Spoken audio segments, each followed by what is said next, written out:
नमस्कार, मी श्री राजेंद्र तुकाराम मेहर, सरपंच ग्रामपंचायत वारवाडी, तालुका जुन्नर, जिल्हा पुणे। नव भारत दैनिक मार्फत खरं तर आज आम्हाला एक पुरस्कार दिला जातो आहे। खरं तर मी प्रथमतः दैनिक नव भारतचं मनपूर्वक असा आभार मानतो।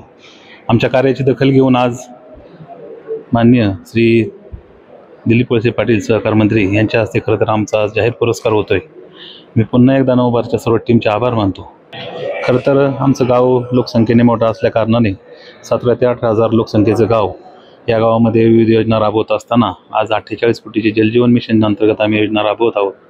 खरं तर एक मोठं असं सांस्कृतिक भवन असेल किंवा एक ग्रामपंचायतीची इमारत असेल, असं आमचं ग्रामवैभव इमारत आम्ही आमच्या गावात उभारलेली आहे। खरं तर आमचे पत्रकार मित्र मान्य किरण बावजगे यांच्या संकल्पनेतनं हा पुरस्कार आम्हाला देण्यात येत आहे। मागील 5 वर्षे सलग सदस्य राहिल्या कारणाने आणि ह्या पंचवार्षिकमध्ये मी सरपंचाची जबाबदारी स्वीकारत असताना हा आम्हाला पुरस्कार देण्यात आला, त्याबद्दल पुन्हा एकदा सर्वांचा आभार मानतो।